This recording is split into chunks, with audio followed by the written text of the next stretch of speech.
Namaste everyone. Very warm welcome to Satsang today. Satguru Shri Moji Ji ki Jai. Ananta ji ki Jai.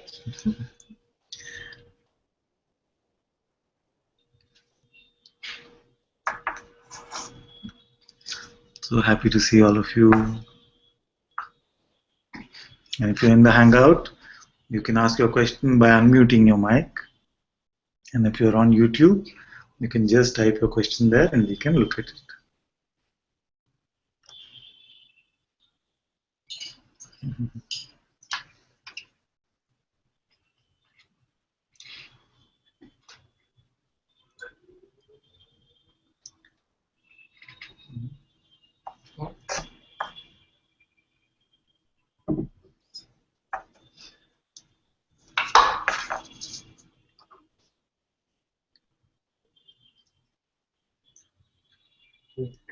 Yes, very good. Okay.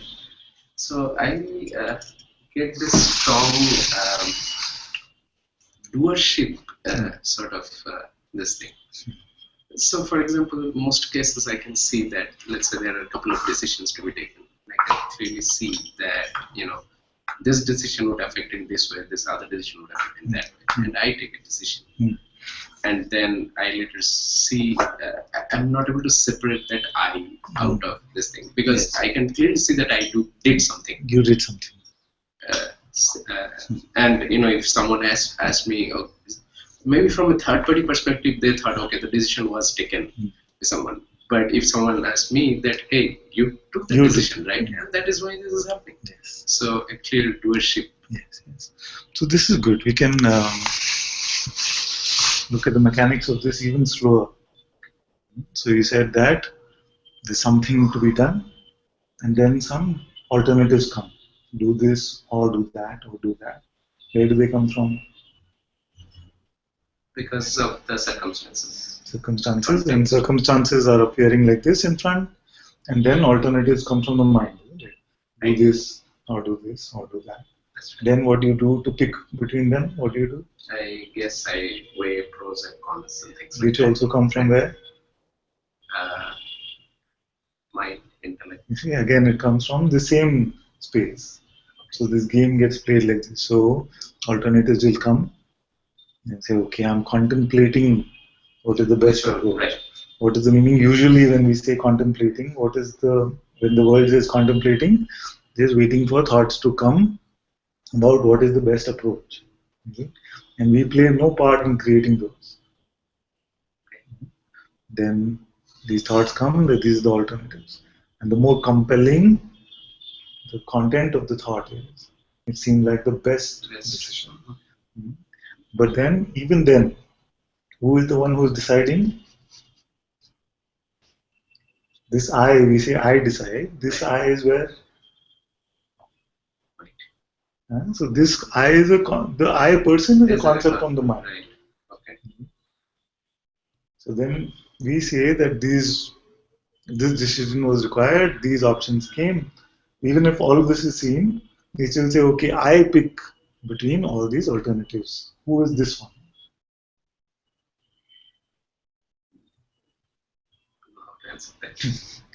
That can be looked at, you see, because once we start looking at this, then the concept of doership cannot really survive.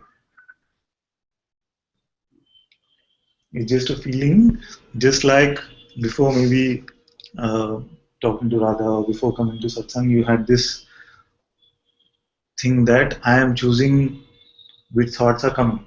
But now you see clearly that they are just coming. In the same way, you will see that you will refuse to take credit for your actions.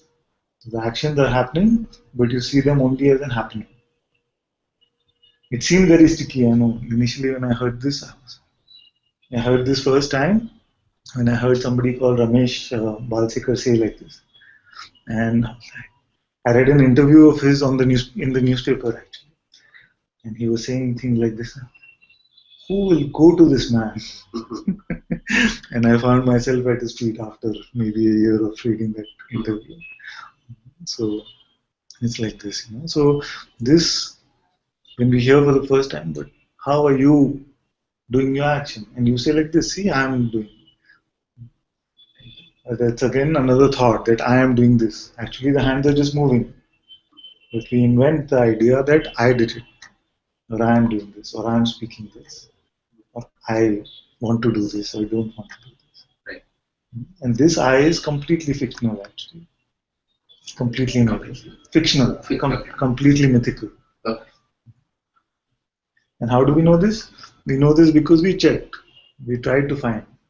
Right. And we can get no tangible evidence of the existence of this separate person. And then mind say, but you were here, no? You were this. But we say that we checked maybe once before that we are not so much identified as the body. We are more identified as this person idea. Because the body is not concerned about outcome of decisions. Isn't it? Body is not concerned about relationship. Body is not concerned about money in the bank. Not concerned about any of this. So who is this one who's even concerned about what the outcome of the decision is? It's not the body. It's the same imagined person. And how does this person survive? How does it get nourishment? How does this imagination keep seeming to get stronger and stronger? Because we nourish it with our belief in our thoughts. That's why I say my simplest pointing is just don't believe our next thought. And then the fearful thoughts can come. Mostly what happens is the fearful, but what's going to happen to my life? I have a job, I have family, I have 2 kids. All this can come like this. But you'll find that if you just contemplate and inquire and say, who's been doing my job? Who's doing all these activities? You find that it was never the me that I imagined myself to be. There's always been a flow in this appearance. There must be this consciousness itself, this God himself. Then these fears will not become sticky.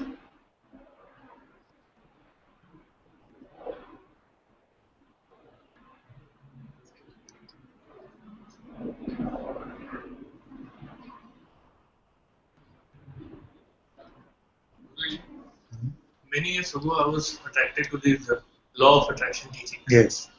Then, after some time, they faded away. Yes. And then I came across pure Advaita teaching. Yes. Recently, I was kind of mulling over if there is an overlap somewhere at some point between these two. Somehow, uh, this thought came, or this realization came that it's not a person who's attracting circumstances, as he wants, Yes. but being always in that mode of surrender, to whatever that may happen, Yes. and take everything as a blessing, Yes. unfolding everything, Yes. whatever happens. Yes. So, is my understanding correct? See, the trouble I have with manifestation or this whole attraction or creative visualization is the presumption that the individual knows what is good for their life. So what does he decide to manifest? He'll decide to manifest some money. Yeah, I read a story also once about this. That someone needed some $6,000 for something. Did I share this story again? No. So someone needed $6,000 for something, and they sat and creatively visualized, used all the techniques and $6,000 cash. So 6,000. Then next day he got into his Ferrari and he got into a bad accident in his Ferrari, and that Ferrari had to be sold for $6,000 in cash. Somebody subscribed that, or somebody just gave him the 6,000. So this presumption that I know what I want is very tricky, right? Because this mind will come up with some concept of some relationship or some money or something. What will it ask for? It will be just one of these things, isn't it? And then it will visualize. And even if it works like this, we don't know what that is going to bring to our life. So visualization or manifestation must mean a sort of mistrust of life as it is going already. It must mean the opposite of surrender. So it must mean that life does not know what it is doing, but my mind knows what is good for me. And in Advaita, it's just the other way around. You say every moment is grace. pure grace. Life knows exactly what it is doing, and also it has perfect timing. So we say like this, isn't it? That the universe knows what it is doing, and it has perfect timing. And every moment it is pointing you to the truth. So then, manifestation, all of this, what is the point of it?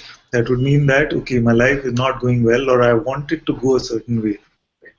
Presuming that this mind knows what is good for me.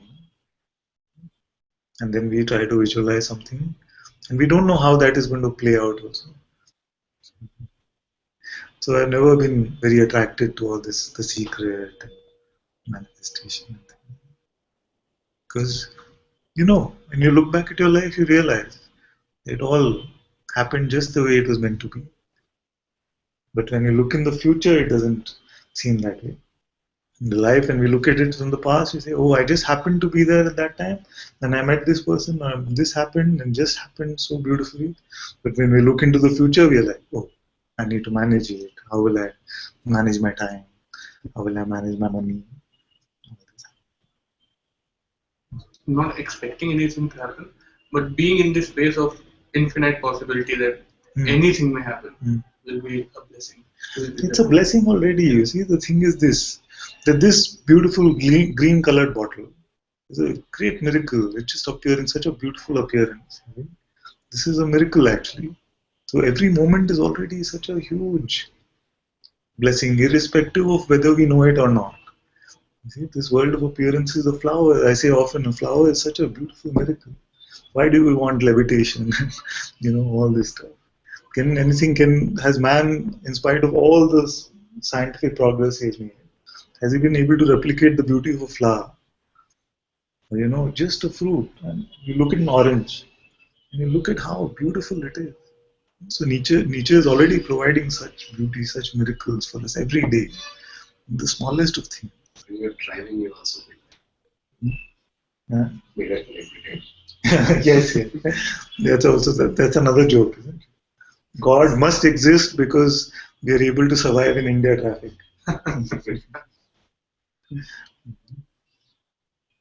There must be a God because India manages to move in spite of all of this traffic and things.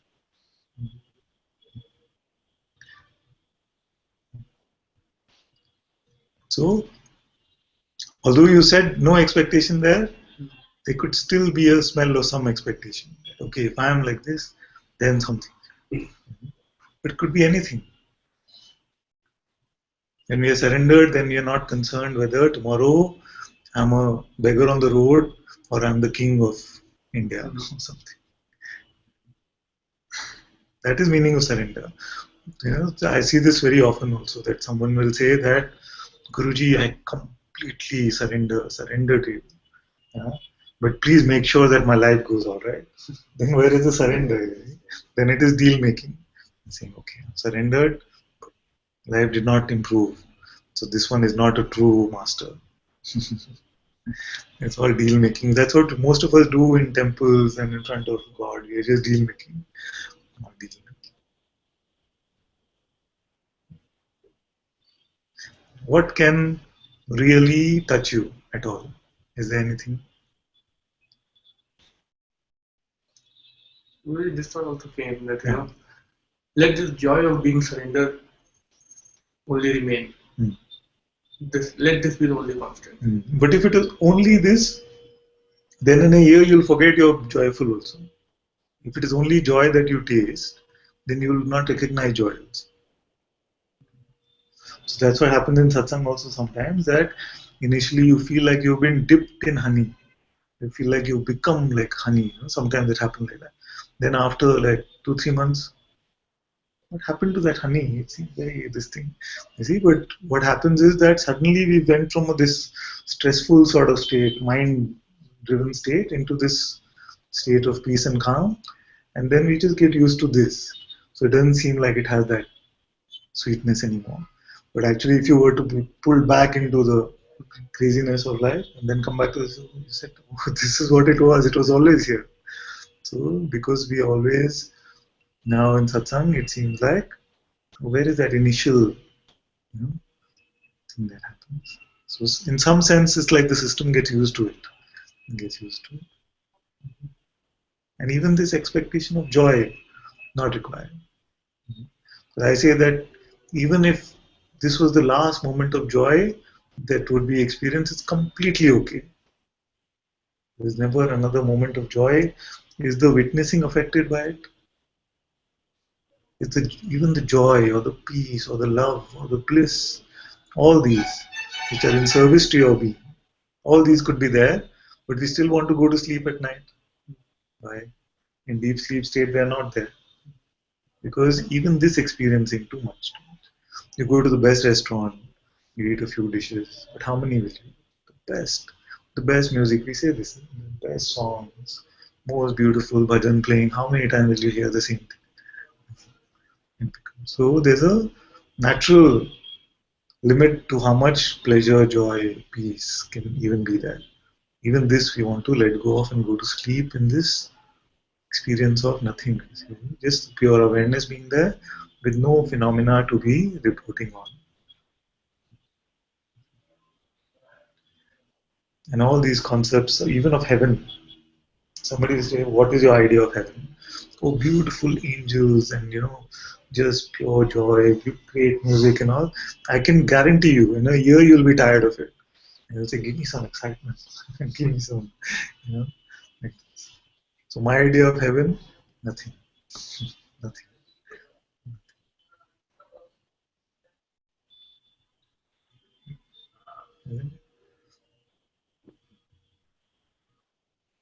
So don't set any preconditions to your freedom. Not even joy, not even bliss, peace. All these are in service to your being. In fact, you will realize that when it's an associated being, then there's too much of this. There's too much love, too much peace, too much joy. You're like, take. I wish I could just give it to you. You see, like that. You'll never feel a lack of anything, including any of this. And you won't feel a need also for any of this. Was there? Enjoy. I'm not saying become averse to anything. Don't try to push anything away. I'm saying just be neutral to whatever is arising. Then you will not be able to separate between any of these emotional things also can keep coming but will have no residue for you. Do we have this choice that whatever the appearance may be, Yes. whatever the circumstance may be, Yes. Inwardly I'll always remain surrendered to it. I won't let that affect my Yes. happiness or my. Yes. This is the only choice you have. How is this choice playing out? Surrender to it means what? Surrender to it means that I'm not believing the thought, because the thought always is saying this is not right, it must change in this way or that way. A thought is never neutral. The thought is always addressing you as a person and wanting to resist what is. So surrendering to what is only means that we are not believing our thought. Everything else is already surrendered. The only noisy is this little monkey in our head. So everything else is completely non-resisting anything. It is only the mind which is resisting. And as Bhagavan said, the only choice you have is to believe, to go along with your thought stream or not. And ultimately you will see that even this was grace, done by grace. Because there was no individual there anyway to do anything. As long as it seems like I have a choice or I can do something, just don't follow this thought stream, this flow of thoughts.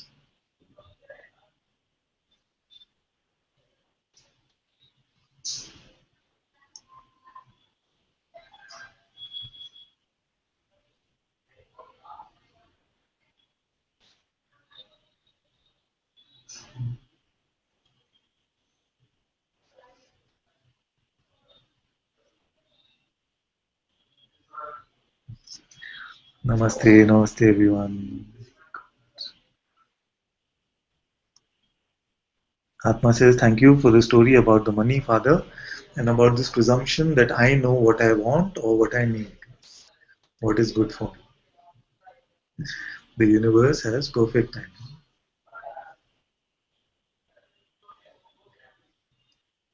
This is the meaning of acceptance. Very often we hear about this term acceptance, but there are a lot of misunderstanding about it. Acceptance does not mean necessarily that we become passive. Because the mind is painting this picture, isn't it? That when we say surrender or acceptance means the body will become vegetative. It is not like that. Because we are saying that already it is only consciousness which is moving the body also. So that will continue to play. Or that may continue to play. Or it might become completely relaxed. But you realize that you are untouched by the state of the body. Some, they come to satsang and they feel, oh, I'm so super productive at work now because I don't have all these stressful thoughts and I'm not worrying about the future. I'm just in the moment. You see, mindfully, everything is happening. Others will say there's just no life force here for any kind of work. And either is okay because we are not concerned about what is really playing out. But this is a juicy area for the mind because then we see that there is so much identification with this work. I am my work. My identity relies on my work. So this becomes juicy, isn't it? So to see this and to be free from this identification also, because anything can happen, even work. You see, we attach so much to this work thing. But you know, with the economy, with the things, anything can just happen any day.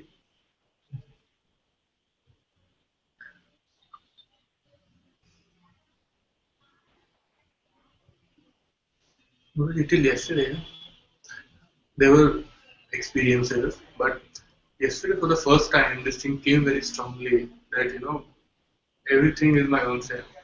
I went home and I hugged my cook, and I hugged him 2 times for Okay. and it was so much of joy. I was literally not able to contain, not able to contain, and not help loving anything. Yes. And then to the morning, this. I was trying to see what Did the cook come back to work today? Yes, he made better food. Oh. Today morning, I was trying to see that what I am. Only one thing came out: I'm only an expression of my father. I'm only an expression. Yes, yes. All these that is playing here is just an expression of the Holy Father. You see? Just an expression of consciousness, just an expression of being. It happened like this, but I remember sharing this story once that I was walking to the Leela and I felt like hugging everybody on the road. But there was something which is restricting, better not.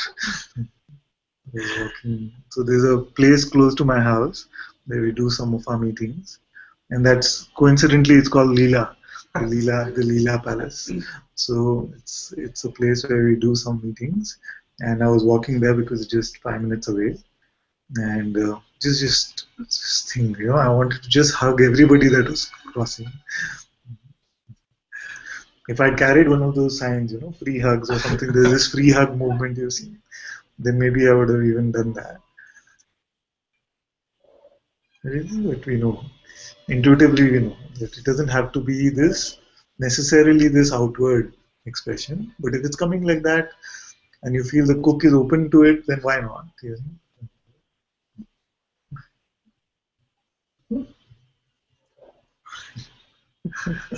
I sometimes feel like energy. Yeah. Like something like what you said, Yes. without any specific reason for it to Yes. actually come. Maybe sometimes the energy just hangs and makes me a bit low. Sometimes it makes me high. But I'm not necessarily always able to explain that, hey, this happened, that's why I'm low. But Yes, it's good not to explain it actually, because it is coming without explanation. It is the mind which comes later and says this is something, this is sadness, or this is happiness, or something like that. It just mind labels. The energy is just energy.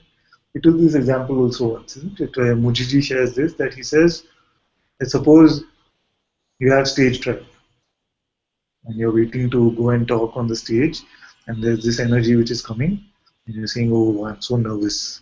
Okay? But you look at that energy just without labeling, energetically you can experience this energy, and then you find, okay, your next, another situation comes where you're waiting to go for a vacation. you're excited, you're flying, and all of that. So if you look at those two energies energetically, it's very similar. But the mind came and said you're getting nervous, or it says, "Oh, I'm so excited about going for a holiday." But energetically, not very different. But the trouble comes again from the interpreter. The trouble is only from this mind saying, "What is this?" So if it's not explaining, then it's very good. Just see that the energy is there, and see that you are the witnessing of this energy which is untouched, even by this.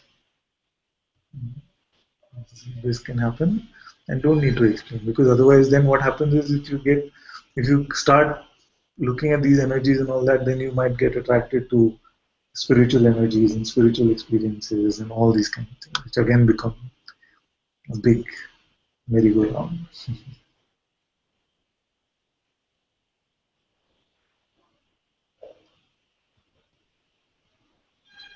I could clearly feel the energy, but I didn't know what to do. Yeah. You just have to just let it play out.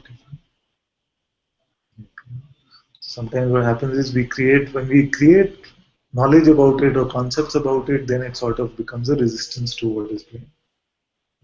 Oh, just with the sense of wonder, everything can.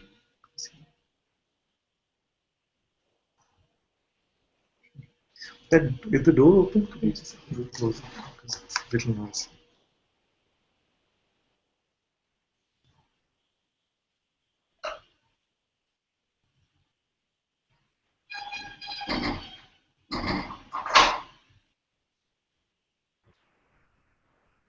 Father, is it okay to talk? To bring something to you?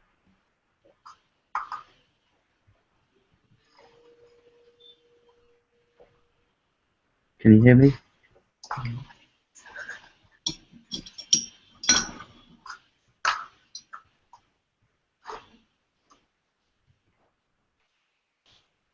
I don't have a question.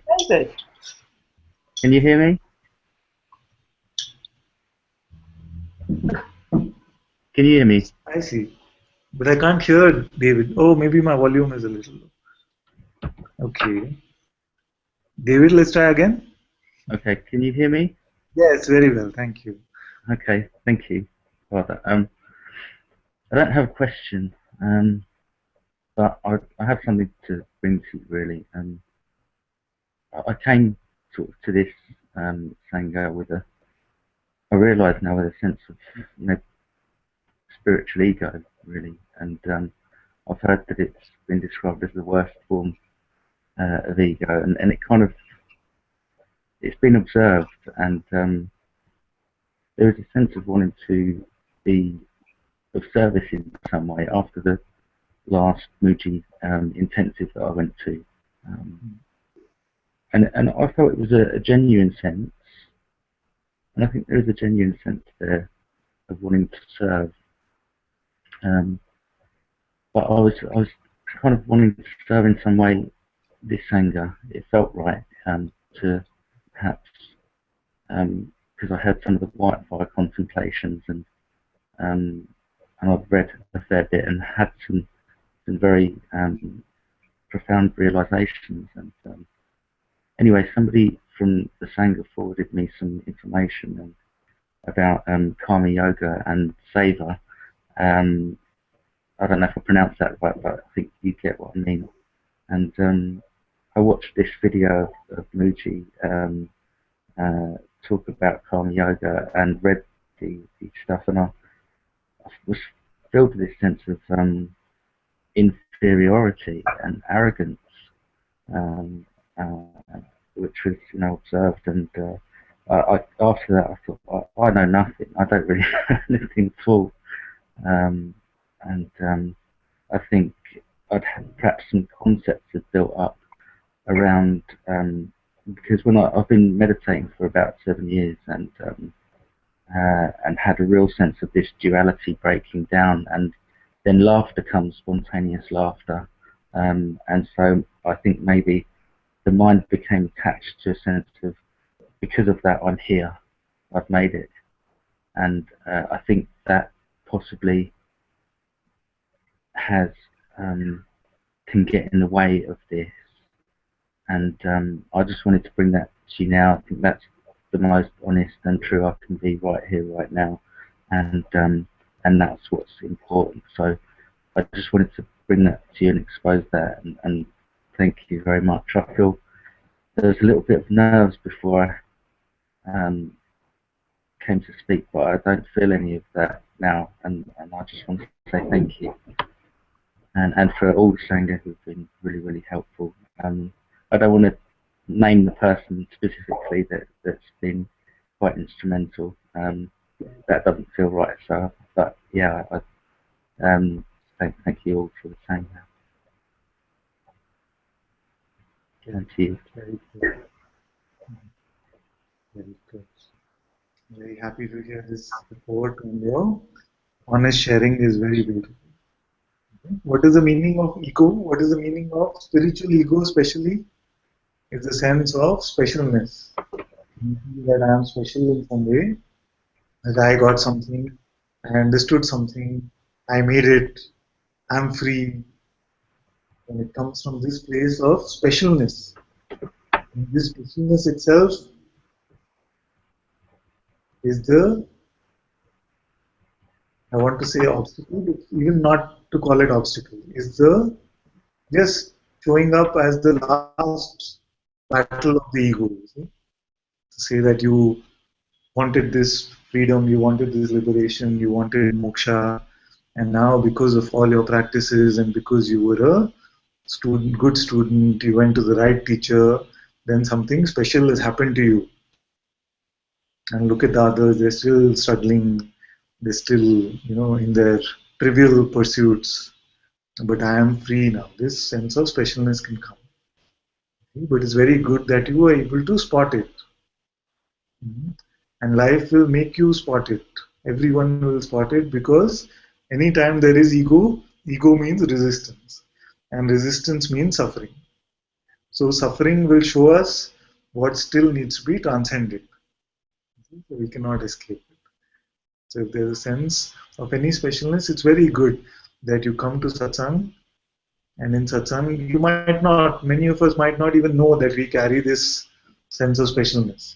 But as satsang continues, then you realize, oh, yes, this feeling of specialness was there.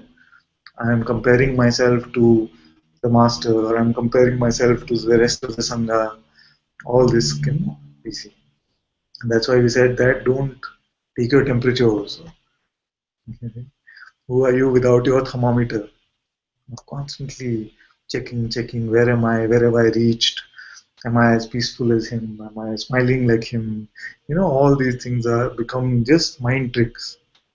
And then when suffering comes or some resistance comes and something doesn't feel good, we start contemplating. We start contemplating and looking. Maybe just the other day I was sharing the story of when I was very active with another teacher, and I almost became full-time involved with that teacher. And I used to just be like a parrot. So just parroting the words of that master, and I felt I had understood everything. And I became like a full, Advaita police type. So anybody would come with something, I would just parrot the words of my master and say, why can't you just, for example, why can't you just drop it? Why can't you just stop having expectations? So I picked up these fancy phrases that I would use, and the ego itself was using them as a defense for itself, to show off its specialness. And then some events happened, and I'm so grateful to those events, because there's so much suffering which came. And thanks to this suffering, there was this openness here to see what is it that actually has been understood. Because you can say all of these words, but there is still so much suffering which can happen. And then all this framework of words and ideas and concepts just fell apart. It's beautiful. You'll be very grateful for the falling apart of this spiritual ego. And then you come to this state of not knowing anything. It's a beautiful not knowing. When we don't know anything, then every moment we are just checking. Then now when a question comes, the answer doesn't come from knowledge, you see. And there's no fear about whether the answer is right or wrong. So all that needs to be done is just to check what's really happening here. So no concept, no mind is needed for any. Just automatically everything is allowed to flow. This dropping of all our mental concepts. So suppose you forget every word that any master has told you. Forget every word that any master has told you. Would you feel that you have lost something? That is a good contemplation. So many of us have been spiritual seekers for many years. So this is a very good contemplation. Suppose you were to forget every word that every master had told you. Would you feel that you have lost something, or clarity would still remain because you still have the ability to check what is here right now?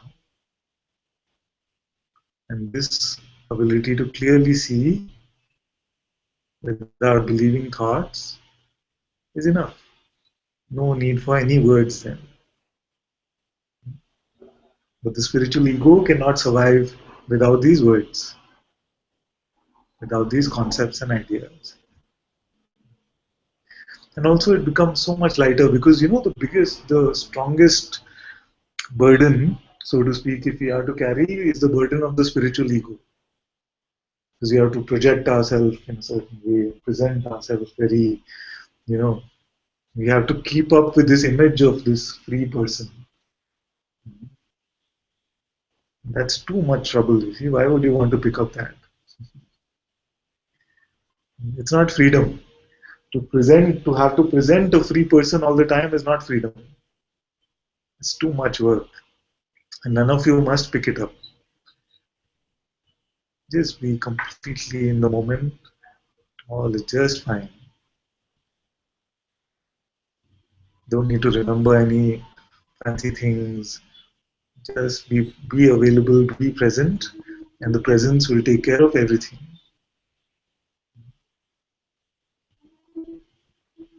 This is so much freshness, so much lightness here, automatically. If you're carrying this burden, I am free now. That itself is the bondage.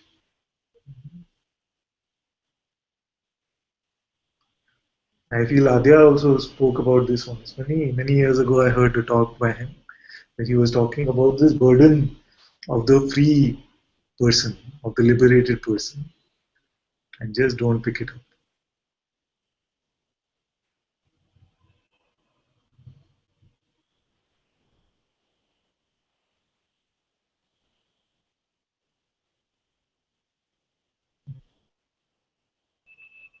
Very good. Also, David said that somebody in the Sangha has been speaking with him and that's been very helpful. It's very good. It's very, very good. This is the reason why we said Sangha of being. This is the reason why we said Sangha of being.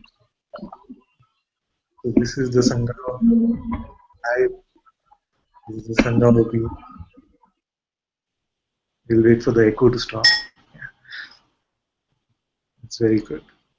In fact, when Mujiji said that, yes, it's very good and we can have a Sangha, there was no feeling here to say Ananta Sangha or something like that. Because I felt that it's just so much light already in all of you that this just can become a platform for this light, so to speak. You see? The Sangha of being is like that.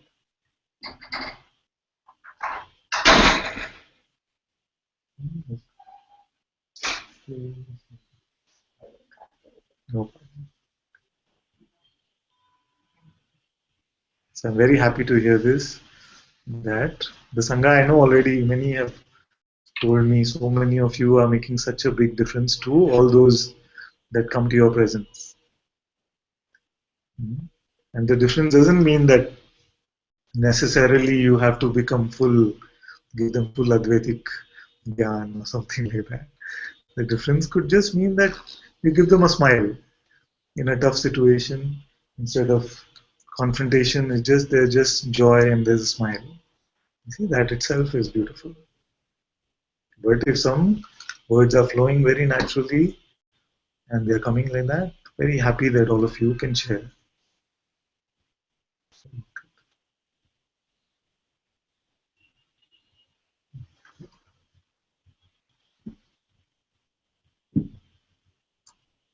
Thank you, my dear. I'm very happy to hear this report.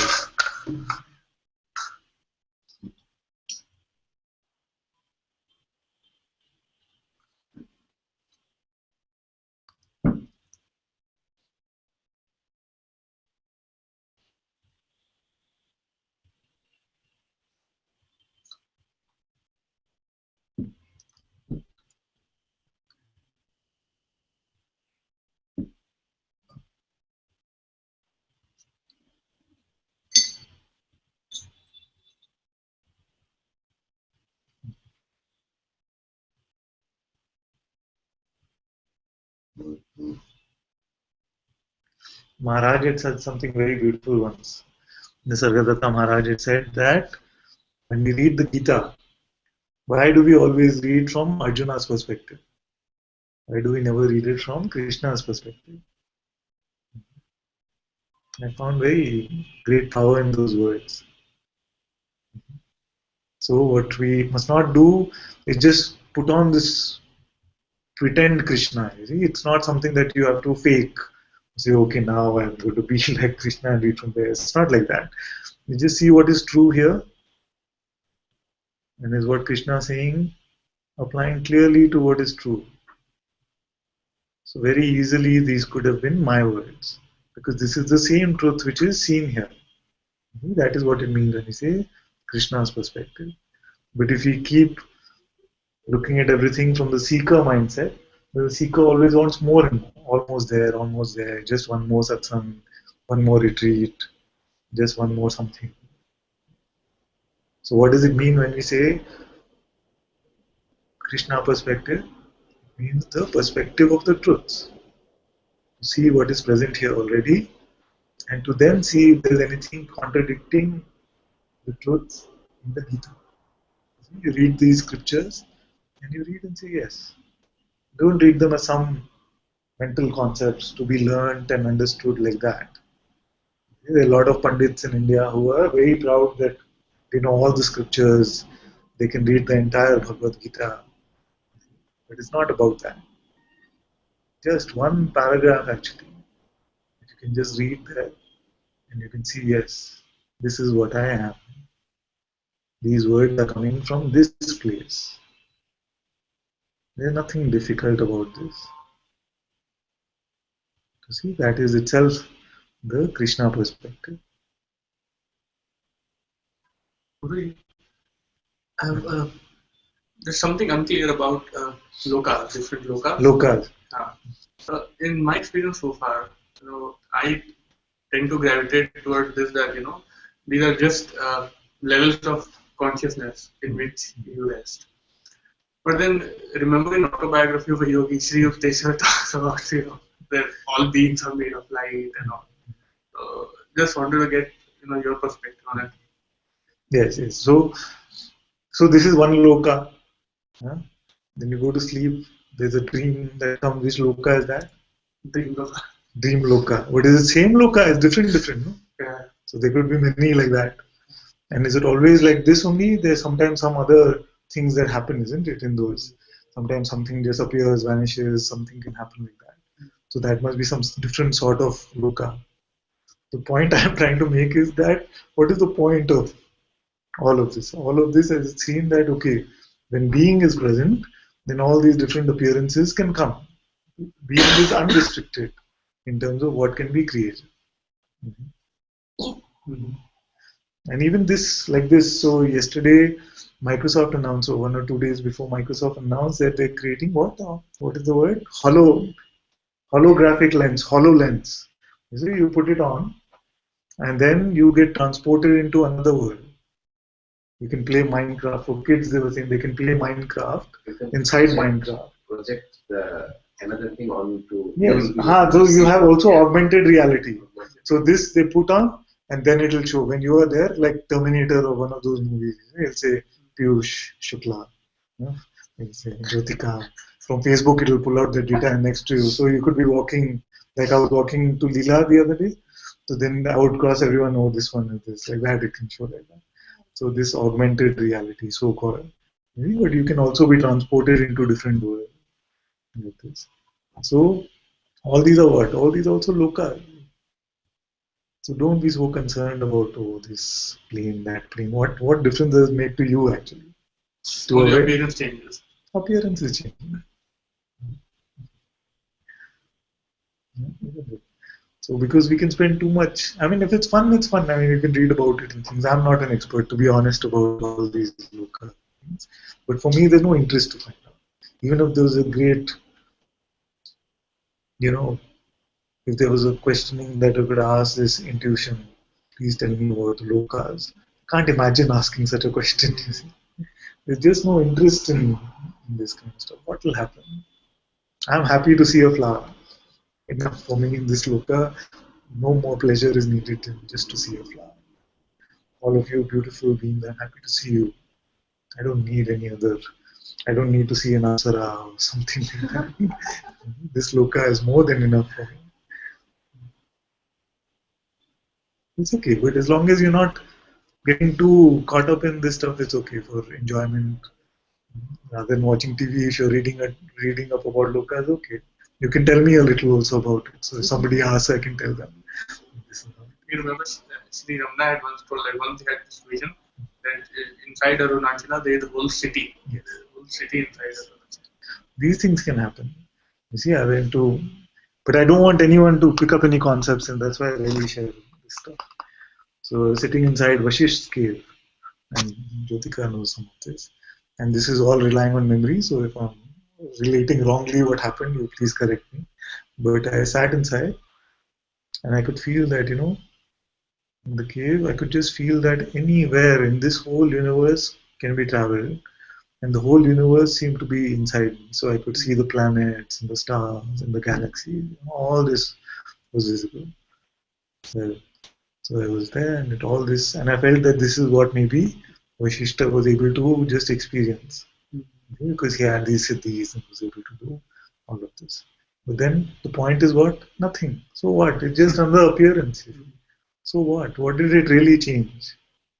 Magical experience. But so what? Just appearance. Nothing is actually touching my awareness, no matter what it is. Untouched, unaffected, unconcerned. So all these mystical experiences can happen. It's fun like that if they come in joy. But if there's an attachment, then you have to question, what is it? What is it that I want in this? Do I want to be able to teleport myself from here to there? Like they said, all these siddhis are there. So if you say, okay, next 10 lifetimes I will dedicate to this siddhi of being able to teleport from one place to another. If you want to make like that, you can. I'm sure they're like this. Possible like that. But what does it help? What is appearing right now, mostly we cannot handle. Hopping around in the We're going from one more appearances. How will we hopping around in the dream. Still hopping around remains in the dream? Exactly. Still Yes, the dream. it can happen, no? You can have all these experiences and still Yes. you don't know how to deal with Yes, certain things in this life. exactly. So life is putting the best. Like I've been saying this very simple example. Trust the waiter to get you what it is getting. Don't ask, okay, give me the menu again, let me pick, and I want this, I want that. Because that is what is creating autonomy. So if you're in your finding the truth about yourself, if it was important that you would have some of those siddhis, then that will also happen.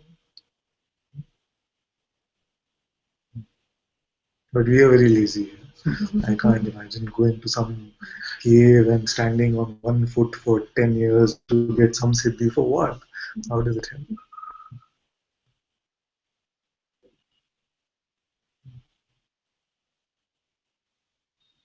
But it's fine to read, to enjoy like this. Read it like a comic book or something. It's okay. So I read it long ago, not now. But some of this thing in the whole book, only this part I was not kind of, I was able to take it. Yes. I guess in Autobiography of a Yogi, the part which really attracted me initially was this thing of, somebody was there at two places at the same time. Very simple. Yeah. You know, Swami Ram's book, Sri M's book. Huh? Many of these incidents Are there in Sri M's book? Apprentice. But I would read them like a comic book. Yeah. And no offense meant to any of these great teachers, but I don't find any inclination or not attracted to any of these concepts now. So. Somehow the autobiography, I couldn't finish the book, and I think it's once you start reading it, it feels like all this is not accessible to a lay person or like most of us. It feels like it's all to be special to be free. Or Yes, find the disservice that happens in many books is that it makes it seem like it is only for 1 in a billion. Or in one yuga, there will be one enlightened, which then creates a barrier. And then you say, what is it? What is the point of inquiry if it's not going to happen? But what we are saying, you're already free. Already free. What is missing now? One more thing, if you can tell me this. Uh-huh. The physical body, astral body, causal body. No, that's things. All these experiences can be there. All this, I've experienced something like this. Okay, today I'm talking about this, we delete this satsang. But all this can be felt like this. You feel you have out of body experiences.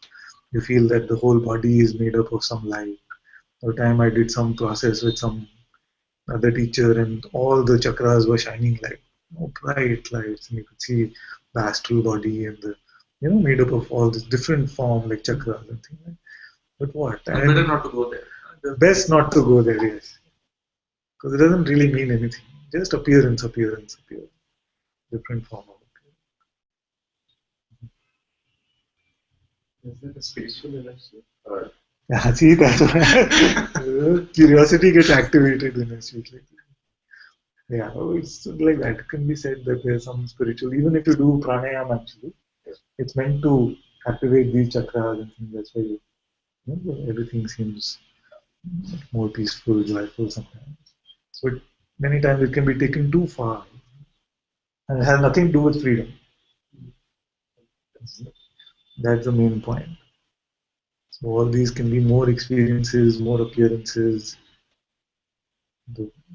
Just tasting of all this can happen, but that itself becomes like a trap. You see. In fact, we should not call it spirituality. We call spirituality the finding of the true spirit, the true being, which is here. See, ever present doesn't need any practice. All the rest should be kept to a different realm of worldly knowledge. Mystical experiencing. Mystical.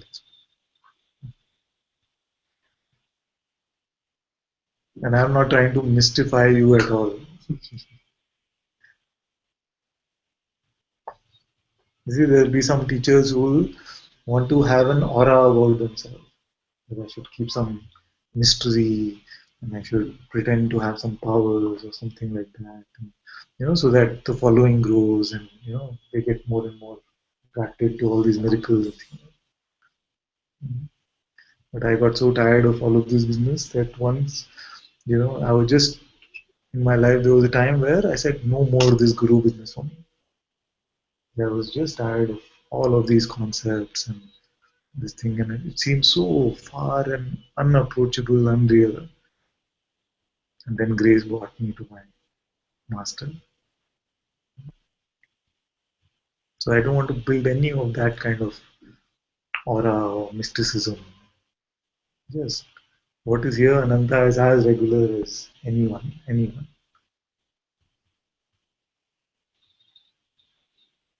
Just that there is this allowing happening here of this Satguru which is here to speak. Just that's all that's happening.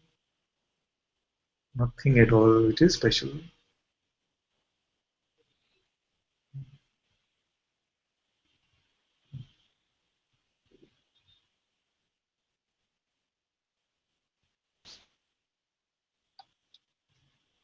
Okay, let's also read the YouTube.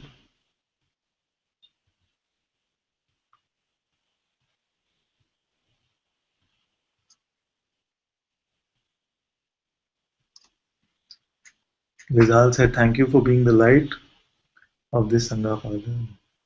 My dear, same to you actually.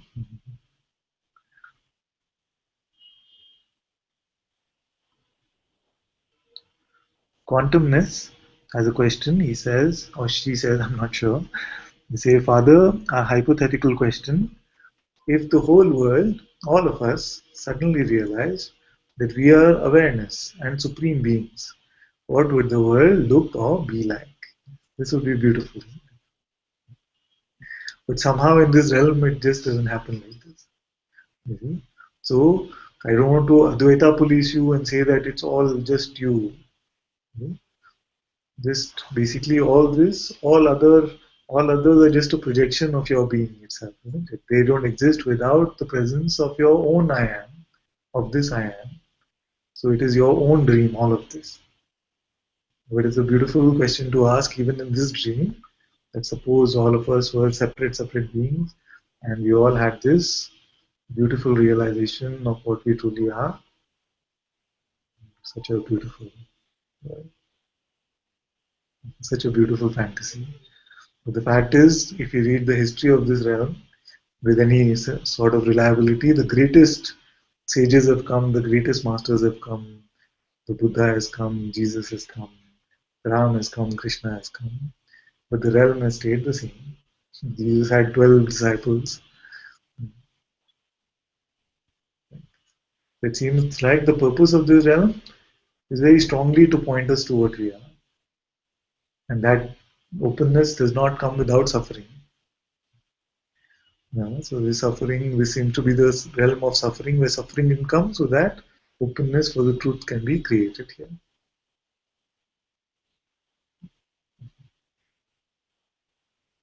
Very welcome, my dear. Thank you, Atma, my dear. Thank you so much. And Nitya is here. Nitya says, Father, thank you for this. There is something here that always felt guilty because it is not interested in all these spiritual appearance. Some loyalty here toward the Master. Hand this over to you, Father. Very good. No interest is required about all these spiritual appearances, just part of the appearance.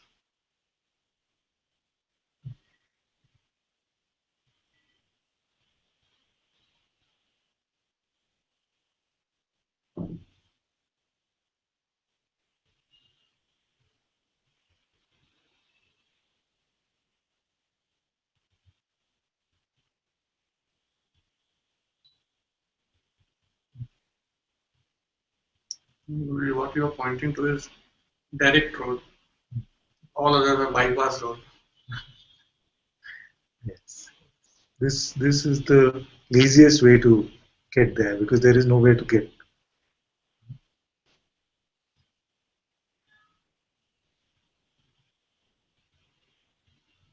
You see also, but I must also say that from the experience here, if somebody had come to me 15 years ago when I started getting involved with spirituality and said, let's just contemplate who am I could tell you that the mind was so noisy and so much belief was there in the mind that this contemplation would never have taken root. So I'm very grateful to the Art of Living and to Ramesh and to all my teachers because through this hammering out, even through practices, through yoga, there was peace. And without some peace, this contemplation becomes very difficult. So just laid out so beautifully. Same here, Father. If I look back, I can see how yoga actually helped. Yeah. I mean, to bring me to a point where I didn't even know the meaning of contemplation. I didn't even know that word until I met you. Exactly. It does help. Everything helps. That's why we said that the universe knows what it is doing and has perfect timing.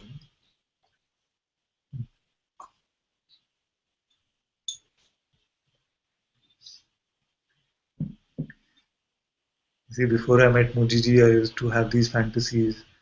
Why was I born in this period of time? Why couldn't I have been born in Ramana's time or at least Papaji's time? Why was I born in this? Then I met Mujiji and I said, this is just so perfect, so perfect. And here now is perfect.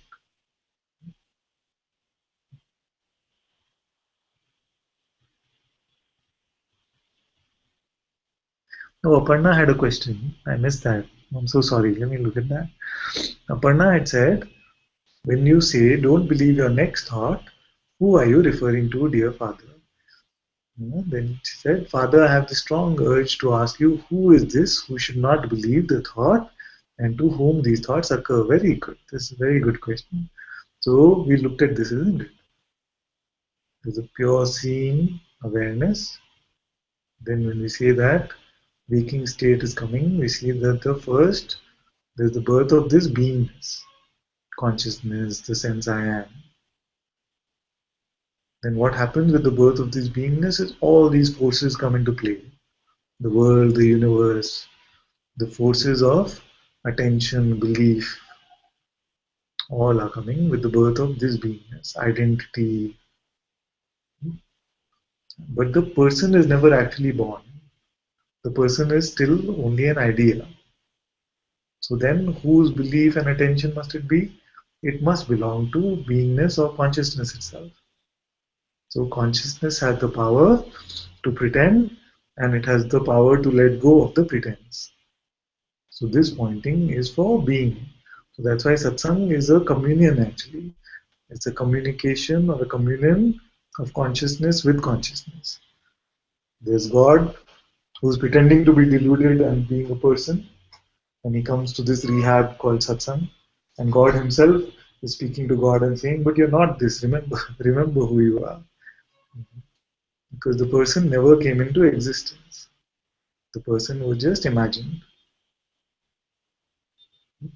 So this pointing is for being itself. Because I cannot deal with mind. If I had to do satsang for the mind, then all of us would go crazy, especially me starting.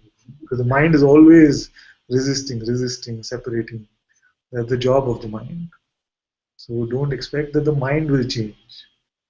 But expect that with this giving up of belief in the mind, you will find so much space, you will find so much peace, and life will become very joyful after the initial wobbliness, even the wobbliness of expectation. Because the expectation of what? Oh, I heard my teacher say life will become joyful, but I'm not joyful, therefore I'm not free. All this wobbliness, you see, initially.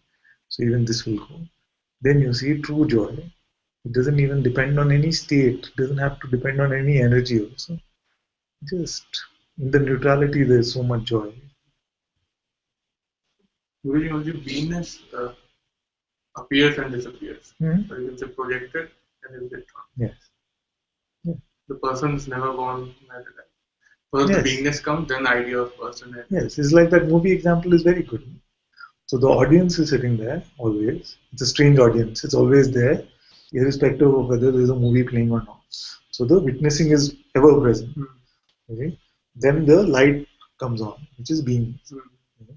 And when the light comes on, the light is not actually, so God is not actually getting into each character and playing it. He's just projecting this play with all the characters and everything. You see? So when the light is on, this movie comes on, you're witnessing. And it is possible for this beingness, for this light to have these energies of belief. So then it seems like this light itself starts believing that I am this, gets involved in this thing. But actually, what is happening is the beingness itself is playing the game of delusion and freedom in this on the screen itself. When light goes off, where is everything? Nothing. But the awareness is there.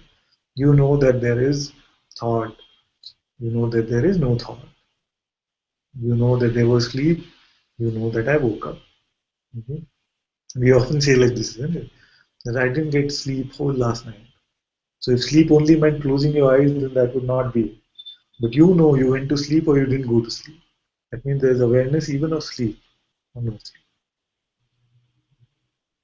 So who is this one who is aware of sleep and waking? This has always been what I am, always been what you are. Usually one more silly doubt. Yes.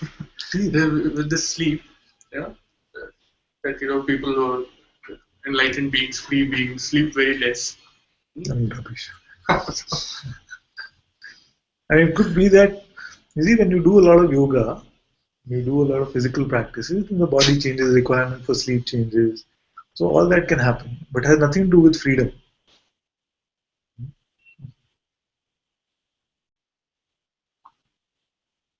Yes, but there's a very prevalent belief, especially in India, that if you're free, then you don't need to sleep, body doesn't get tired. Then I definitely must be bound because I need my sleep.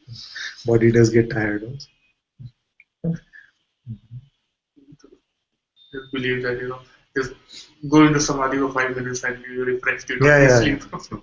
yeah. But sometimes we find this, you see, when there's just a simple beingness, just being with that for 10 minutes, you feel refreshed, isn't it?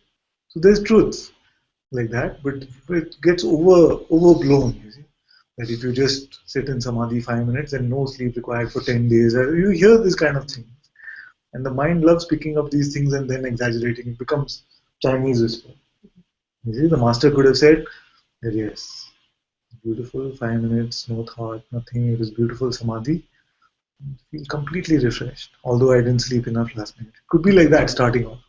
Then because of love or wanting to show that you're with such a great master, you go tell your wife, oh, see, this one said he didn't sleep at all, and then 5 minutes he was in samadhi and he's fully like, this thing. Then she will say, Piyush goes to such master, he's not slept for 10 days, and just, so it becomes more and more. And then the final author of these books will write something like, this one never slept, just, Always aware. aware. So we must demystify all of this. It's not like that.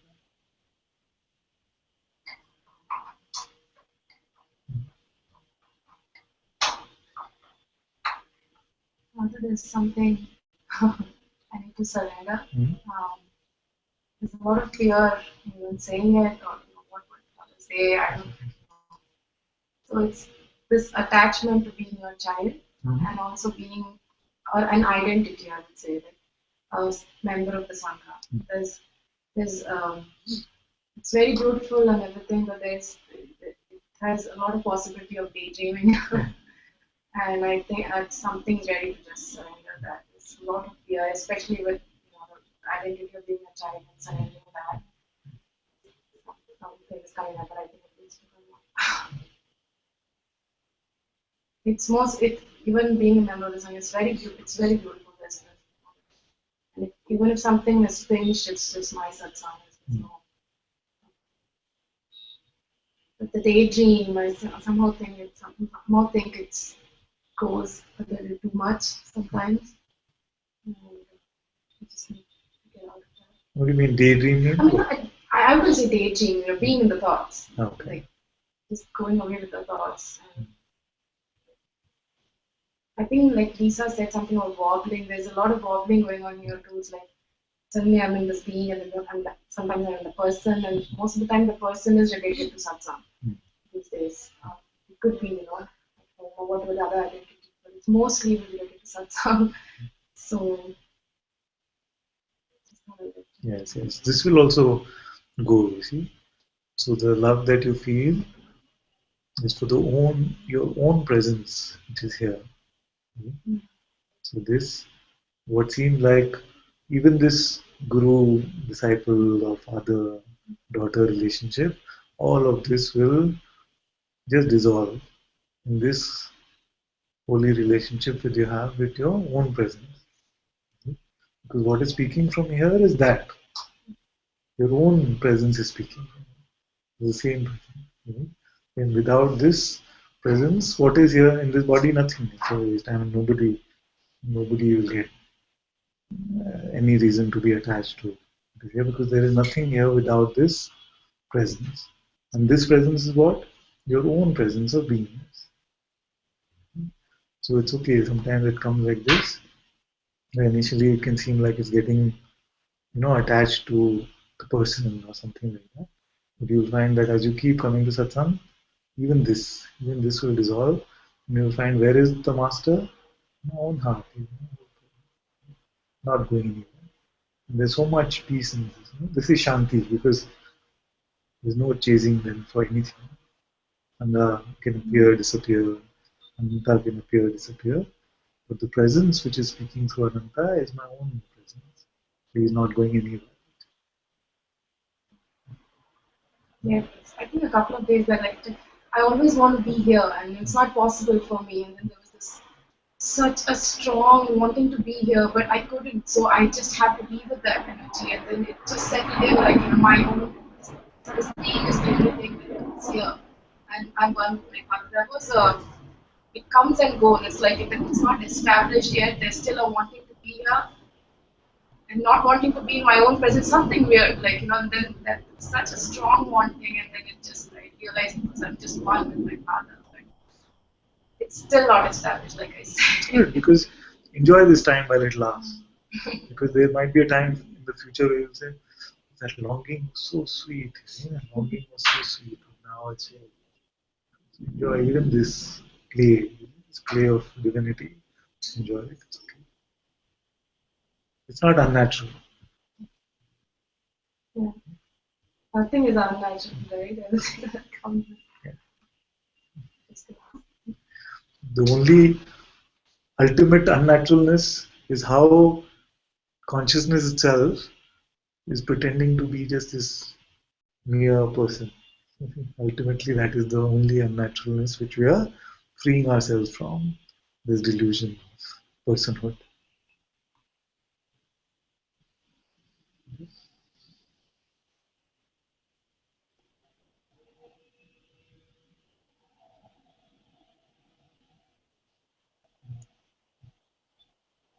That's why actually he has to rest. So keep it short. He'll go to work and Oh, you will. pack his lunch.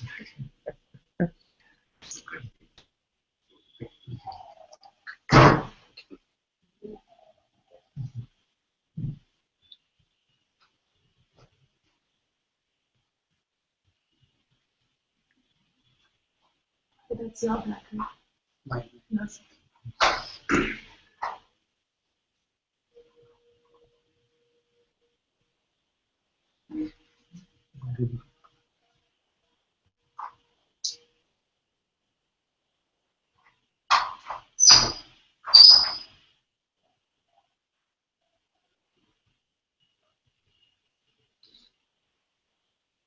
Aparna wrote, me too, I've always get the thoughts as to why I was not born during Ramana's time. It's very common.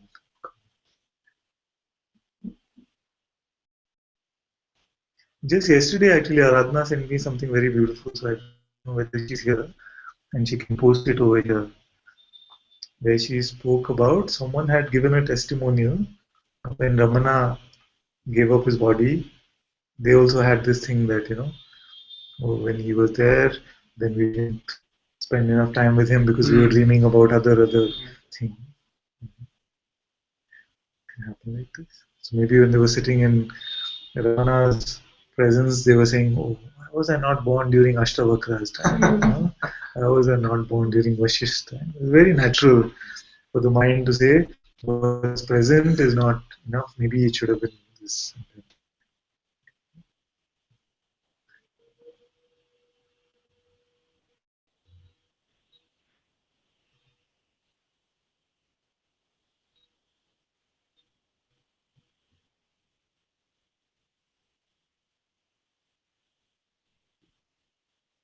I remember Muji is saying that even when Ramana was there, many did not fully surrender to him. Yes, of course.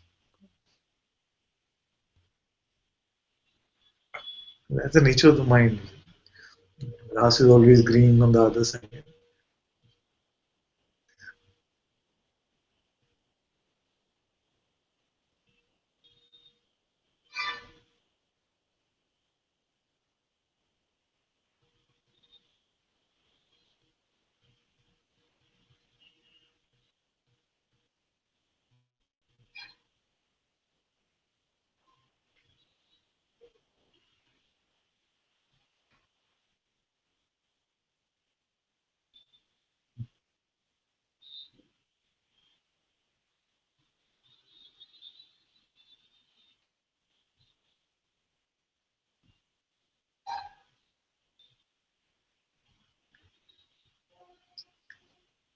David says, what is full surrender? Full surrender is just don't believe your next thought. It's fully surrendered. Because the mind will paint this. Even yesterday somebody asked, isn't it, that it's not the complete knowing. I see that its awareness is here and I am awareness itself, but how do I make it complete? And this is the same way of saying that, how do I become fully awareness, fully? Okay? So we can only be awareness, we cannot step out of it. Even if we tried, we can only pretend by believing our next thought. So what must be full surrender then? When we don't believe our next thought, just naturally we are what we are. We are not pretending anymore. So surrender is the giving up of the pretense. Surrender is just the giving up of the pretense. Surrender is not actually a doing. It is just the realization that all has been happening on its own. There was never a person here to do anything, including surrender.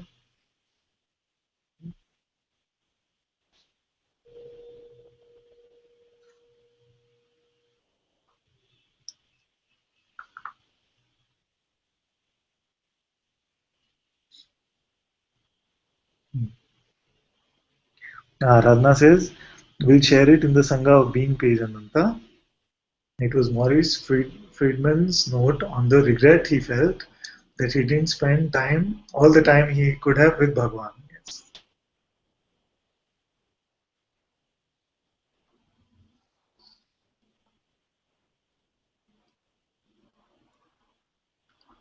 And Sukhbir says, Atma says, just don't believe your next thought, that's full surrender. Yes. And Sukhbir says, Father, if I don't believe the next thought, all disappears. Yes, but the appearance still remains. The appearance doesn't disappear. Even the appearance of thoughts continues. Then there is no question to ask. Yes. How will satsang continue? Satsang is not this. This is just the beginning of satsang. The beginning of satsang means that we have this question and answer, we have this conversation. The true satsang is just starting. When we are bathing in the holy communion of our being. So this satsang cannot end.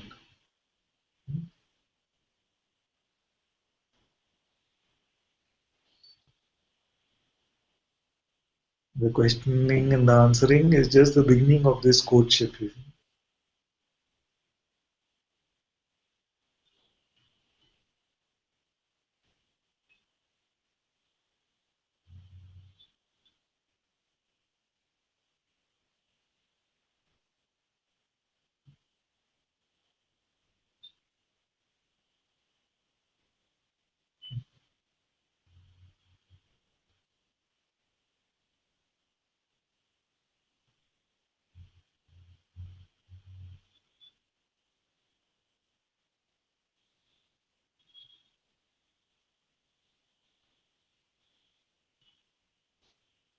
Did you tell your wife and come, or you just came? Nah.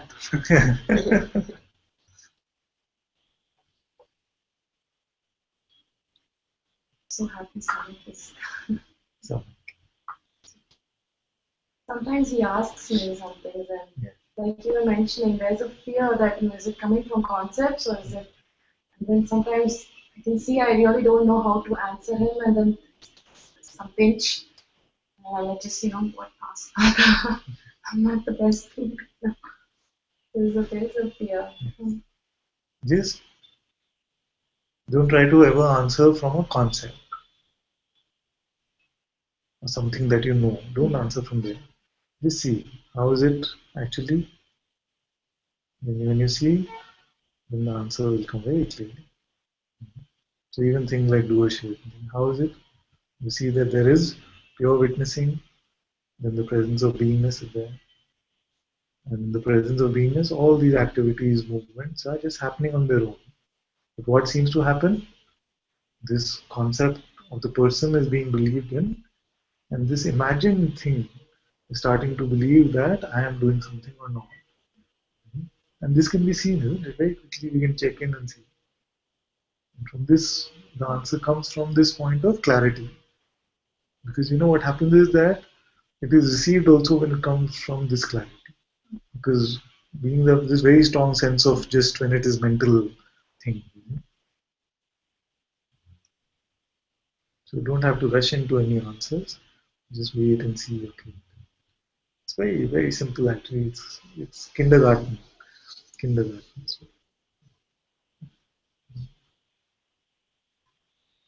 But if you have concepts like have to see the right answer, otherwise he'll not trust Satsang anymore, or something. No, that kind of fear doesn't come. Fear is if I'm answering him from this perspective that I know something now. Yeah. That is, and I'm not in a conversation. I'm not sure if it's coming from where, if it's coming from mind or if it's coming from my own experience or seeing. Or sometimes it just plays it. I'm like, I think Father will answer this because there's sometimes I really can't even answer something. But I can see us like there's some openness coming out. It's not. I don't know. He doesn't even know what suffering is. He doesn't understand what suffering is. And I said, if you suffer, you know that you're suffering. So, and that's all I can say because I've been through suffering and I can't explain what it is. It's like this. Sometimes they don't label it, but this fear about outcome of decisions is suffering, isn't it? Can cause a lot of pressure. Oh, I decided to do this.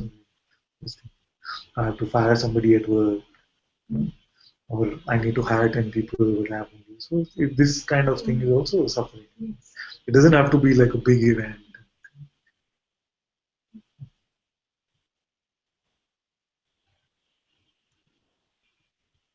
I want to explore something with my wife, especially. Earlier, my happiness was not inclusive. I want everyone to see you smile when wearing this question.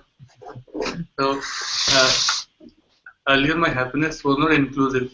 It was very personal, shimmering in bliss, and there was this, arrogance also that nobody will understand, or how can she understand? How can anybody else understand? Leave everything aside and let me be with myself. Let me simmer in this happiness. But then something burst open yesterday. So, and the happiness became very inclusive. That come be a part of it. We heard about the hugging. come be a part of it. I could see faces of everybody lit up because this happiness had become inclusive, and that in turn made it even grow. I wanted to explore this. Very good. Now actually, I want to say this to everyone. That's why actually I thanked her. You remember when I met her? This thing that my partner is going in this different direction and I'm seem to be going in a different direction. If she has this much openness also that she lets you, indulge in this, doesn't become confrontational when you're spiritual. That itself is a great blessing for you. That's why I like to thank the partner because I can see from the perspective. It's very good to see. Just step out and see what you look like from another's eyes. It's really helpful in relationships to see when you see, okay, she's here, she's going to work or whatever she's doing, and she wants a husband who wants to talk about practical, and she wants to talk about practical things, and the husband is saying, but all this is just Maya or something like that. It can be very irritating. And I learned this through my marriage also, that I spoke about this when she was there, that we stop being this jerk of trying to. So, and then I feel that then the openness will come. Because they might not even realize what is making them be open, but I feel that sincerity and not this arrogance that I know something that you. I think that's the worst for any relationship. The one partner starts feeling that they are special and the other will not get it. That condescending thing gets this thing. I'm very happy you say inclusive. Very good. You keep this approach and don't worry about the outcomes. Sometimes they'll light up, sometimes they'll be like, okay, he's up to his old stuff again now. Very good. Amaya says, can I come up for a moment? Yes, my dear, of course you can. So happy you're in the hangout. Very good. Hello? Can you hear me? Yes, yes, very well. Oh, good. You just, when you were speaking, it just reminded me that in a way you've been that here, because I have such immense love and gratitude for you, and such for the Sangha, Muji, and hesitating to sound like spiritual arrogance, but truly so much opening and realization in a way. But you really provoke the ego that's here. And Yes. I am always so surprised ever since I started satsang with you, because it doesn't happen with Muji, it doesn't happen when I read Brahmana or Adya or any teacher I've ever been with, but boy, it just flares up around you. And it's always held in this space of love, the big space, you know. And Yes. then I have to kind of, sometimes I'll say something, like it'll come out and it'll tell you this, sometimes the same thing it's been saying since the beginning. Oh, this happened and that must mean that I'm not free is the main one, you know. And then there's the repercussion of, oh no, it got me again, as if there's a me to get, right?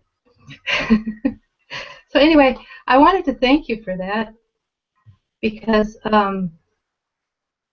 it feels really valuable. I don't know who it's valuable for, but it feels so valuable. And always after it happens and there's this ashamedness of the personhood coming out by the person itself, there's really usually a hopelessness, a let go, and then a whole brand new opening. So I'm getting used to that little bit of feeling, like you say, of wavering. Sometimes it comes to the next opening kind of as you let go. And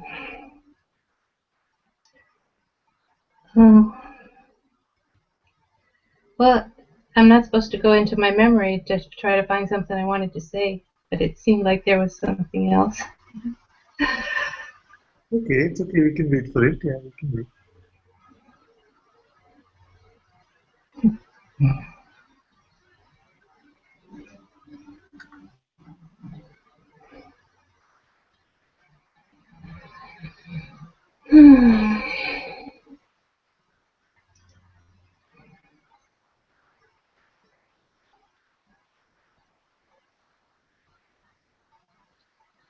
Let me start speaking about this, and if it comes, then you interrupt me and you share what it was. Okay. There's nothing here right now.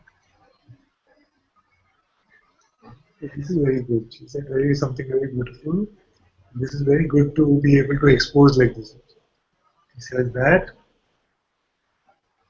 so much love for you here, but also this something about you provokes my ego. This is very good. In fact, I'd be worried if there was not that provoking happening. It's very natural also for many who come to Mujiji also. One also actually came, isn't it? He said, I don't know whether you saw this video, or is it on video? Maybe I was there in person. And he came and said, I was sitting in the chai shop with you and you came in. There was this thing I just wanted to throw this tea at you. Hot tea at you. He came up on the hot seat and said, it's very natural for this ego is coming. And you must not feel anything about this. This is perfect. Let it come up like this and it is coming to get released. It is coming to get released. Many of you will have this. Sometimes you will have experienced these things like, oh, I don't want to be here anymore. Something will come like this. And then it lasts a few minutes, then it goes away. Very good. It's very good release for all this to come up and get released. Yeah, there's something. Go ahead. Yes. Yeah, go ahead. Oh, there's just something always in the, you know, there's the looking after something gets provoked. There's this beautiful looking that happens, like, what's that? And or who is believing that? And I don't want to believe that anymore. I'm not going to believe that anymore. And usually there's about, you know, a while after satsang of thought, oh, I don't believe it, thought, I don't believe it, you know, this little kind of badminton game until it just falls away completely. But Yeah. I was just saying that I know that there is so much love in your heart for me that irrespective of what might come up like this temporarily, we are already one. We are already yeah, thank you so much for knowing that. That always melts everything right there too. And there, I everything gets questioned. You know, I wanted to thank you for the way that the ego places that are left get provoked. It usually has something to do with feeling not misunderstood or a spiritual ego that doesn't necessarily agree with the concept. And then I have to really look into what's real about it, you know. And it, but you also showed me to not stay in concepts, which is very beautiful. Because you know, sometimes with, let's say, Rupert Spira, can have the most unbelievable clarity come. And I realized that without the love and the presence and the discipleship, I guess you could say, it it can be the most profound awareness, but this is even deeper, even if a word was never said. So I want to thank you for that too. And I just wanted to expose there's something in here, and I don't know where it is, something in here that is thanking you while it's taking the temperature on how much is clearing away. So I just want to expose that and drop that too. But yeah. very sweet. There's something amazing about seeing all of us on the screen. Yeah. There's this feeling of we're all one because we can kind of see each other and ourselves all in this one Aleph at the same time. I don't know how to describe it, but okay, that's all I had to say, or it had to say through me. Very. Thank you, Father. So happy you came to the hangout. I didn't know I was coming, of course.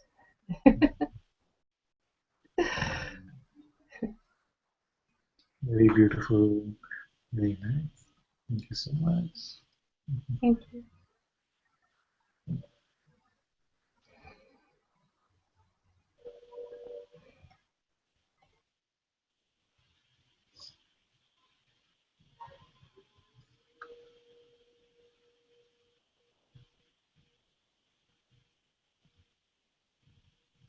Okay, let's look at some chat for the last time on YouTube. And then we can have a song.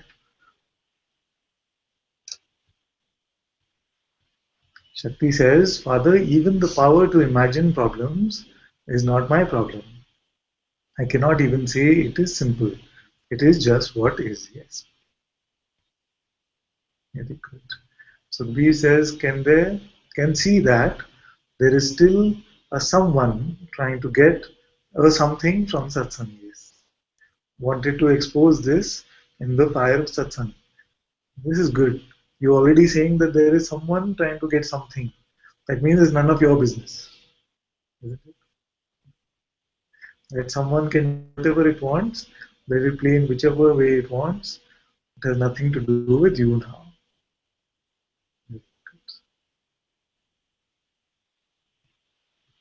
And then Sukhbir says, please burn whatever you see in me that is there to get burned. However, I sense that even this request is coming from some form of expectation. Please expose this. Okay. Sometimes I feel sometimes you're being too hard on yourself. Just be natural. If it is coming like this, that I must place this request, please burn whatever is here. It's okay. Don't judge yourself on this. Don't take your temperature. They just throw away your thermometer.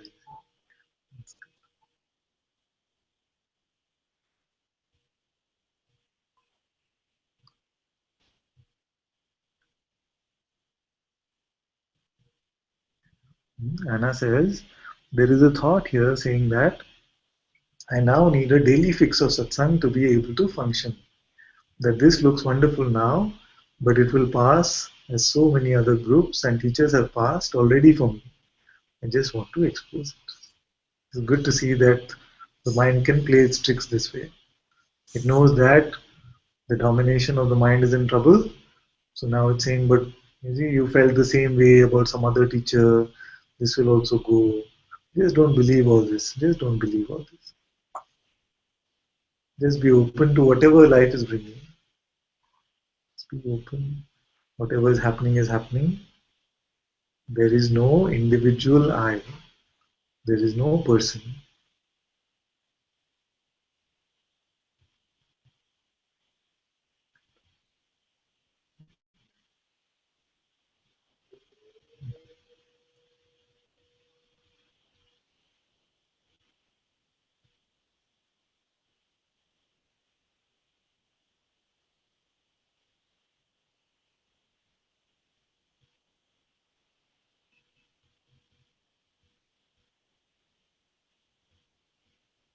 Bhagavati says, Amaya's question reminded me of the beauty of how Zen describes wisdom and compassion as two wings of a bird. Yes, very good.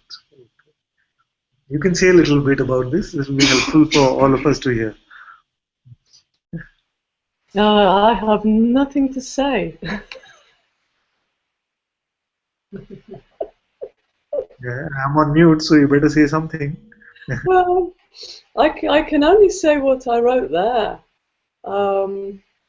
Just it's probably a teaching that struck me every time I've heard this, that many masters have told me that, if we only have the wisdom, we're a one-winged bird. We can't fly. We can't take flight. At best, we might hop around. And if we have the two, we can glide. We can fly. We're lifted. And the same with Bhakti and Jnani. And for me, I probably came to Mujiji as Jnani, as just the wisdom, and no Bhakti was just not there. It was just absent. But it came. It came without bidding, and it came without doing, and it came without trying. And it just showed up one day, and there were two wings. And so for anyone who feels like a one-winged bird, I would just say, your other wing is growing right now. That's all.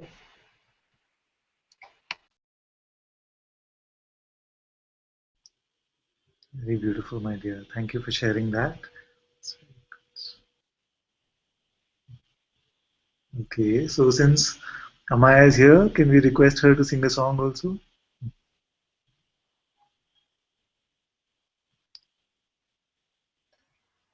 If there's anyone else who could, I'd appreciate it, only because my family is really close around and they have a very different orientation than me.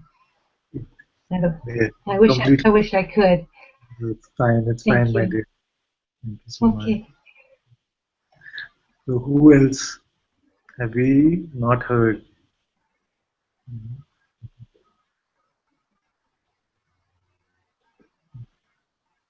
Oh, we have such. Look at this. This is like this thing, no? This diamond in your pocket thing. You have the singles are right here, and I'm looking around. Come on, let's go. You want to sit there next to me?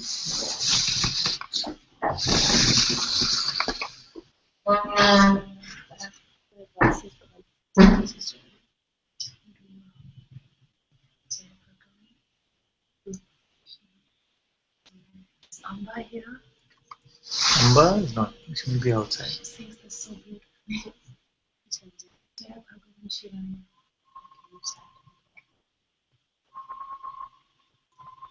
Jaya Bhagavan Shivaya. Jaya Bhagavan Shivaya.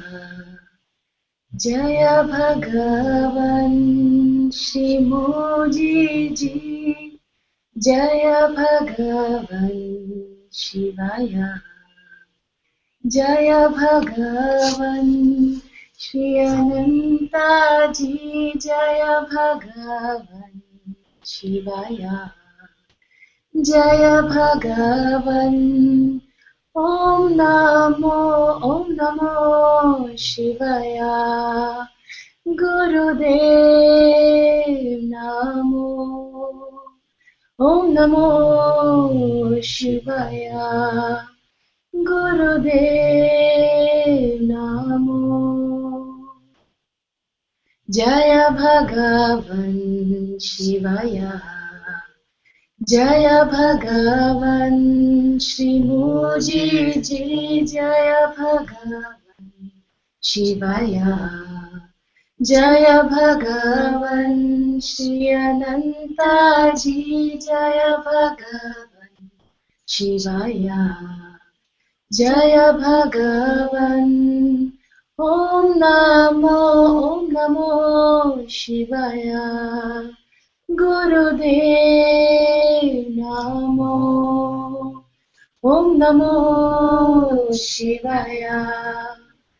Gurudev Namo. Om Namo Shivaya. Gurudev Namo. Om Namo Shivaya. Gurudev Namo.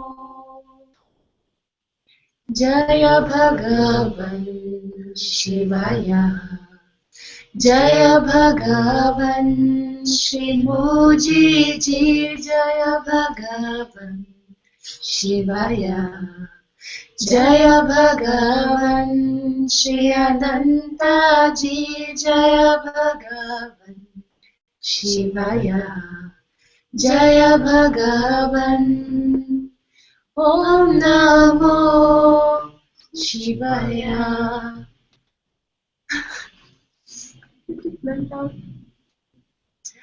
Bhagavan Shivaya.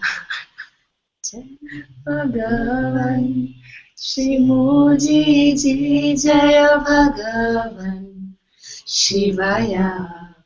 Jaya Bhagavan Shri Ananta Ji. Jaya Bhagavan Shivaya. Jaya Bhagavan.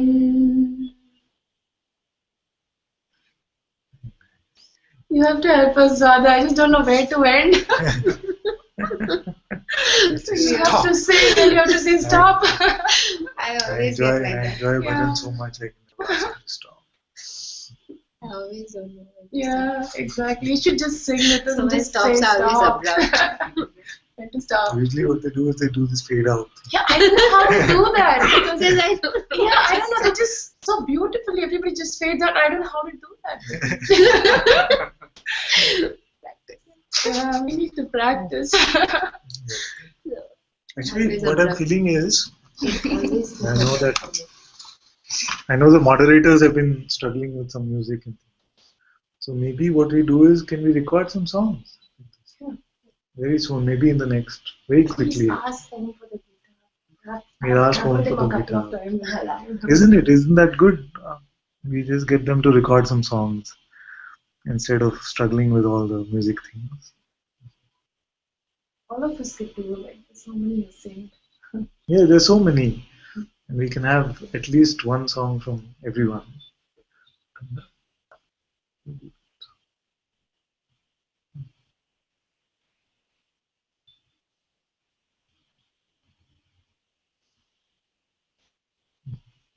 See, Lizal is also saying something similar. She's saying, Father, please ask Radha and Joe. Love that song, guys.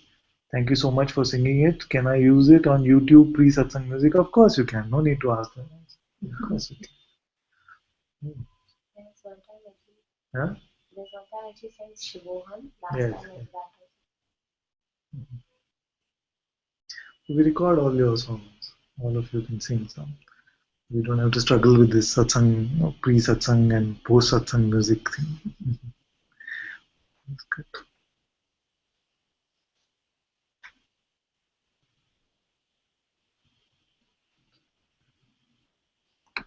Okay, my dear, we can play Lizal's invocations.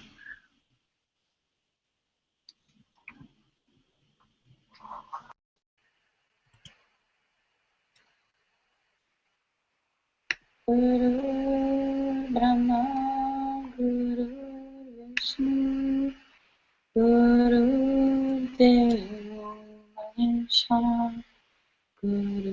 साक्षात् परब्रह्म तस्मै श्री गुरुवे नमः। ज्ञानमूलं गुरुर्मूर्ति पूजामूलं गुरुपदं मन्त्रमूलं गुरुर्वाक्यं मोक्षमूलं गुरुर्कृपा मोक्षमूलं मुनिची कृपा मोक्षमूलम् अनन्तजी कृपा। सर्वेषां स्वस्तिर्भवतु सर्वेषां शान्तिर्भवतु सर्वेषां पूर्णं भवतु सर्वेषां मङ्गलं भवतु सर्वे भवन्तु सुखिनः सर्वे सन्तु निरामया सर्वे पुत्राणि पश्यन्तु मा कश्चित् दुःखभाग् भवेत् असतो मा सत्गमय तमसो मा ज्योतिर्गमय मृत्योर्मा अमृतं गमय। ॐ पूर्णमिदं पूर्णात् पूर्णमुदच्यते पूर्णस्य पूर्णमादाय पूर्णमेवावशिष्यते। ॐ शान्ति शान्ति शान्तिः। ब्रह्मा परमस्तु। ॐ श्री सद्गुरु भगवान की जय। ॐ श्री सद्गुरु मुनिजी की जय।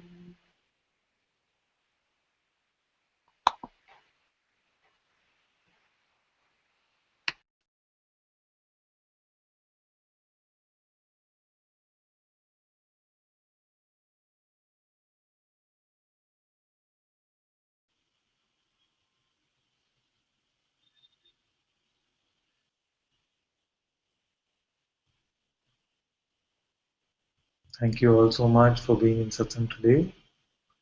Satguru Shri Mujiji ki Jai.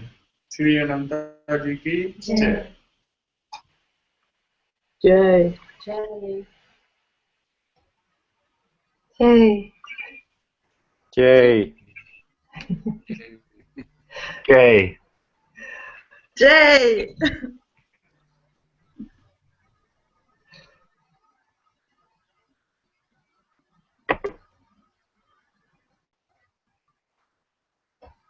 Becca says so beautiful that my dog wanted to come and listen also.